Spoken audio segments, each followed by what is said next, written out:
Hey everyone, this is Ian with another Soundpost News exclusive interview. I'm so excited. I've been trying to get this guy on this show for a very long time. I'm here with Augie Kleinzahler. We're here to talk about your early life as a poet, as well as your new book, Music 1 to 74. Augie, thank you for being on the show. Pleasure. It's been a long time coming.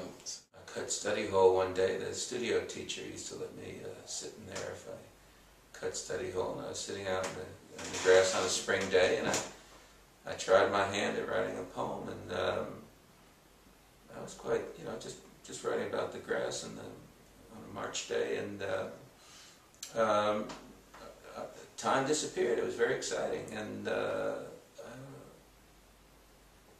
of a sudden the hour was over, and I had to go back to school, and I said, I gotta try that again, and I really enjoyed that, and I have not stopped since. That was, I don't even want to tell you how long that was, over 40 years ago.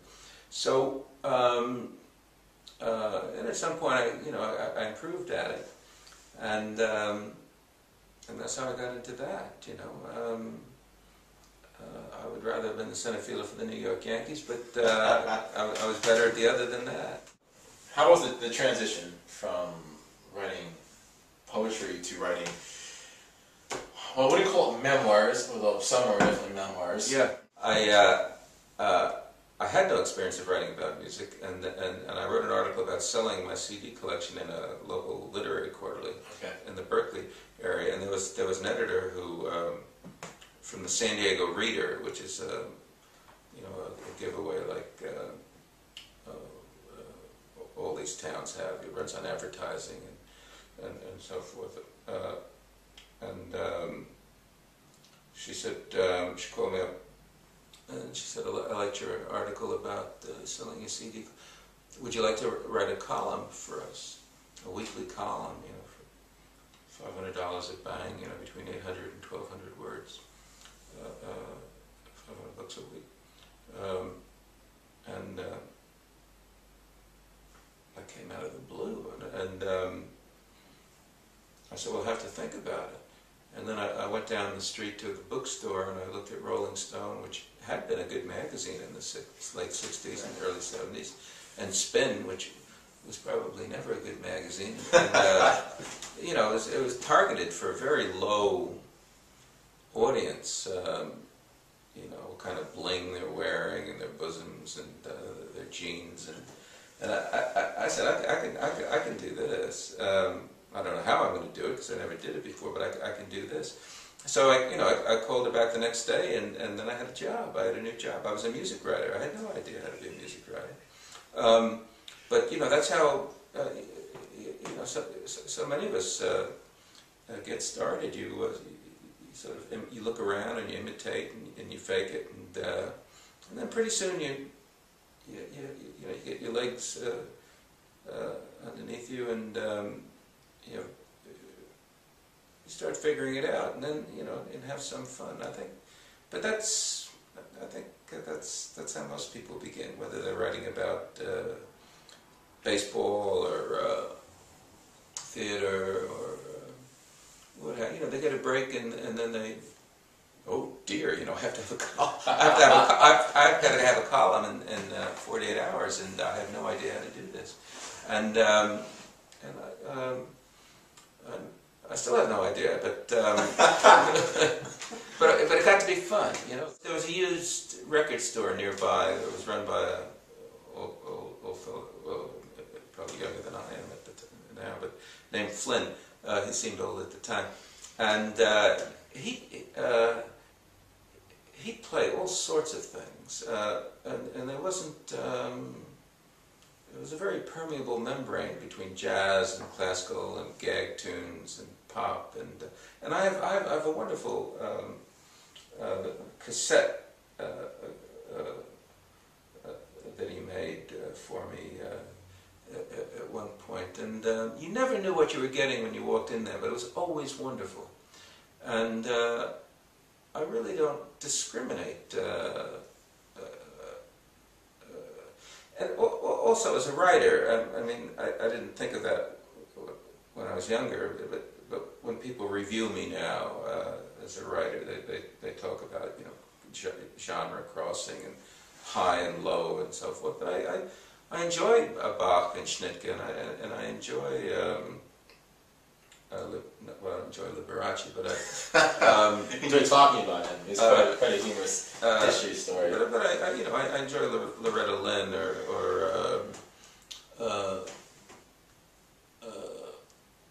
all kinds of music, really. I mean, there are kinds of music that I'm just I don't particularly enjoy. But I have to qualify. I was going to say I don't particularly like reggae, but there are reggae toots in Nashville that I love. And I was going to say I don't like hip hop, but I've heard great, not much, but I've heard great hip hop stuff. There's always something alive out there, but. I don't have an attitude of this is an important genre or this is a low genre. Yeah. And it's not a philosophical attitude. It's just I enjoy things, and I've had older friends who were like that. They said, let's listen to this Beethoven symphony conducted by Klemperer, or listen to this a cappella thing by the Persuasions, and just segueing from one to the other without any fanfare. Yeah. And that got to be the norm. I like the radio. We're stuck in the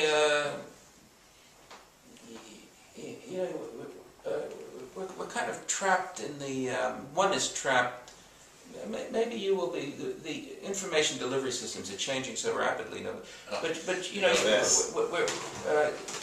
we're conditioned by the things, the delivery systems, the methods of communication that gave us pleasure when we were young. And, listening to the radio in the car, and turning the whole thing is a neuromuscular, turning dials, and that's nice, and it's tough to shake that. It's also a bad look, for a 60-year-old to be walking around an iPod and going like that. It's just a bad look. But I think it's conditioning, as it is with it's grotesque for me, and probably almost certainly not for you, nor should it be for you. But you see a beautiful young woman walking down the street, she's going, and she's not, and she's oblivious, and I suppose an older woman would say that about a young male dancer, and but it's just disgusting.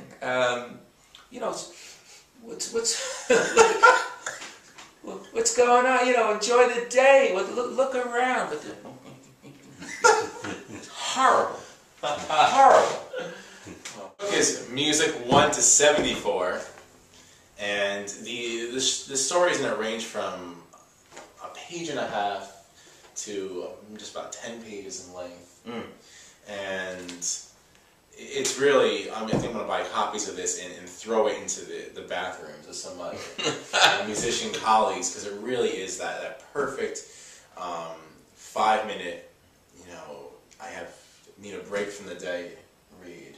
And some of the stories are just full of absolute hilarity, and sometimes you pick it up and you come off with a history lesson, something you never really knew about, and it's an absolute must-read for all musicians. And thank you, Augie, for talking to us today. My pleasure, Ian. Yeah, that's Ian with our Soundpost News exclusive interview.